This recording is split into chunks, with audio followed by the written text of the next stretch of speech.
Hi, it's Fiestaro. Hello, collective. So, this is Shore. Love reading. Okay. Oo, wala tayong love reading kahapon. No?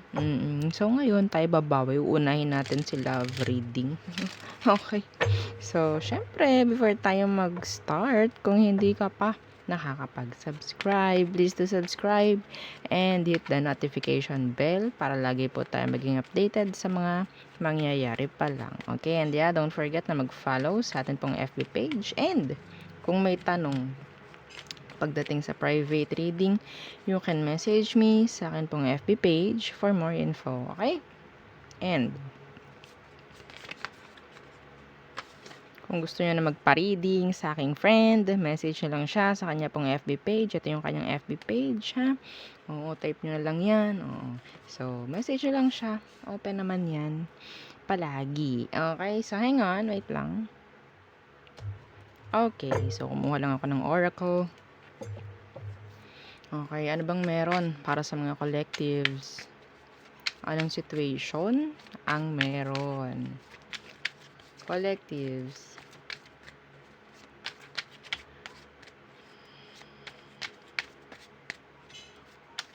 Eto, meron akong specific na nakita. Hindi na 'to uso ngayon, pero ang isang message dito is someone na puwedeng nausuhan ng radyo.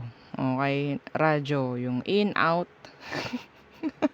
Okay, noon, oo, I don't know if that's early 90s, parang ganyan. May nakikita akong ganyan. Okay, in and out, over, mga ganyan, tawag doon. Ayan, hindi ako nausuhan nun, bata pa ako noon. Okay. So, yeah, may nakita akong gano'n. I don't know, puwedeng gumamit kayo nung gano'n. Okay, noon. So, collectives, anong meron for you? Okay. Foundation, established, family and security. Okay, and clarity, truth, intentions, and honesty. Okay. So, ang nakikita ko dito in general is someone is finding or seeking clarity sa isang situation or sa isang relation. Okay? Seeking truth. Yan, mga ganyan. Okay? So, tingnan natin. Ano bang meron? Situation. Ano ba itong foundation and clarity na ito na sinasabi sa mga collectives? Okay. Anong meron sa sitwasyon nyo? Yeah, this is truth. This is clarity, the Ace of Swords. Okay, and the Page of Wands. Okay, someone meron ditong yun nga, gusto nang sabihin nating mag-settle down. Meron ditong gusto mag-settle down, meron ditong King of Cups. Okay, someone na medyo yun nga, emotionally sabihin nating mature. That's why ganito yung energy, ganito yung sitwasyon sa ngayon. Okay, meron ditong naghahanap ng forever, mga ganyan. I don't know, pwedeng ikaw ito, collectives na ganito ang ine-expect mo sa person mo, mga ganyan. So, tingnan natin, ano bang meron sa person mo? Yeah, some of you, you're ready na mag-settle down. Okay? The Nine of Swords in reverse, and yeah. Oo. Yun lang, the Six of Coins in reverse. Okay, so energy ng taong ito is sabihin nating hindi pareho ng sayo. Okay, itong taong ito rely na lang ng rely sa'yo. Mayroon ditong imbalance pagdating sa connection. Okay, in general. Okay, so meron ditong no equal give and take, mga ganyan, one-sided, yan. Okay, so someone is waiting or siguro searching, looking, seeking for something regarding truth, no, sa intention ng isa, honesty, oo, mga ganyan. Okay? Yeah. Ano bang problema ng taong 'to?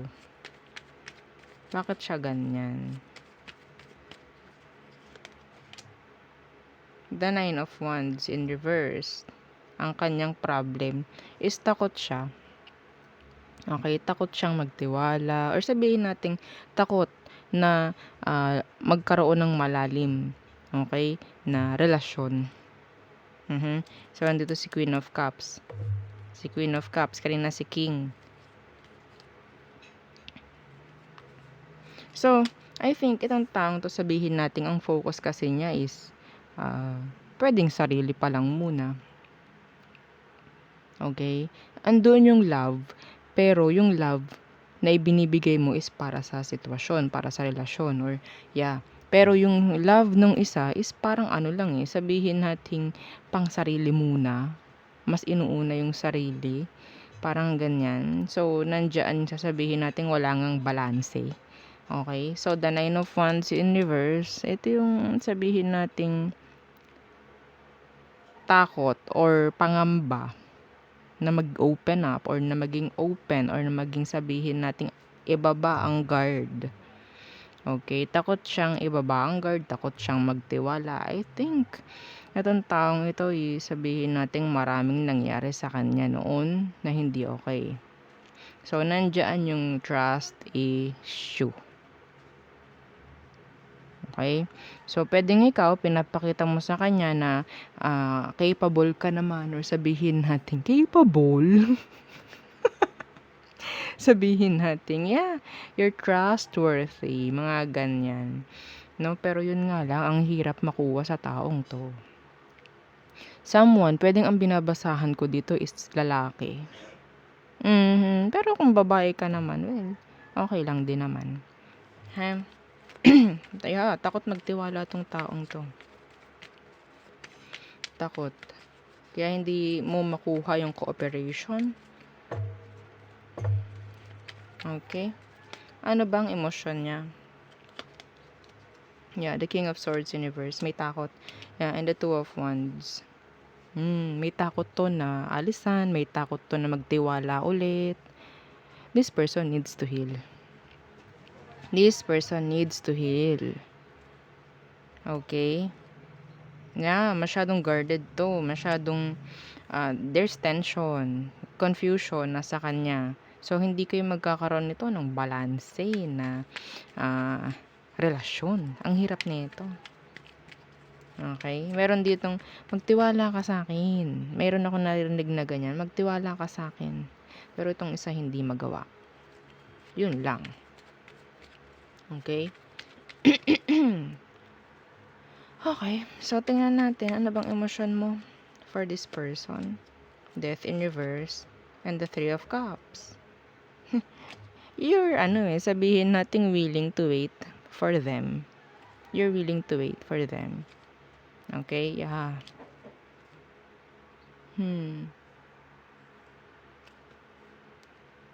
So, iba sa inyo, may chance na hindi mo pilitin itong taong ito. And that's good. Okay? Sign of respect ang nakikita ko dyan. So, tingnan natin, ano bang next action niya pagdating sa sitwasyon. See the justice. Time will come, oo, na talagang magkakaroon din ng cooperation, ng balanse. Okay? Pagdating sa sitwasyon.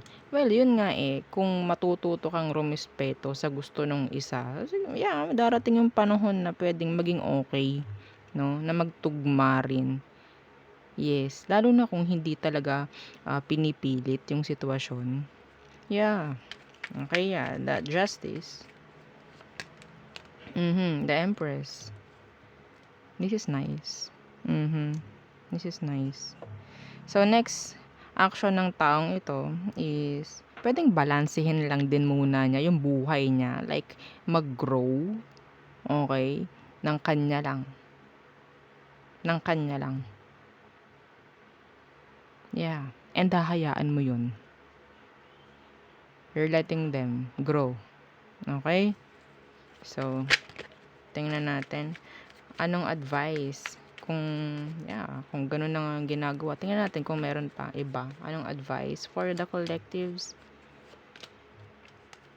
The Star in reverse. Yeah, and the Knight of Coins. Hindi ipipilit. Okay? Ang tawag doon, hindi bubukol. Hindi ko alam kung anong tawag doon sa kasabihan na iyon. Oo. Okay, so, yeah, ang sinasabi rito is wag pipilitin. Okay, hindi pwedeng pilitin. Oo, kapag yung parang prutas, kapag pinilit sa hinog, maasim. No, maasim. Kung kailangan na pag-aralan ng sitwasyon, intindihin, lawakan ng pag-intindi, gawin. Okay? Gawin. Hindi ko nakikita rito na may someone else, mga ganyan. Parang ano kasi, itong taong ito is, itong person nyo na to is someone na hindi pa totally healed. Ang dami pang sugat na kailangan. Yeah, para siyang naglilik pa ng sarili niyang wounds. Okay? They're licking their own wounds. They're healing. Okay? So, support pag may time ang person. No, di ba? Okay? So, yeah, yun lamang. Pero ang nakikita ko rito, communication, yun lang din ang wag iwawala. Okay? Yung communication. Okay? Lagyan ng limit ang isa't isa. Oops, hanggang dito lang muna kami. Okay? Pero pagdating sa kasi kapag yung communication ang totally nawala, talagang, mahirap. No? Yeah. Paano kayo magkakaintindihan, 'di ba? Pero yun nga, lalagyan ng limit. Alamin ang limitasyon.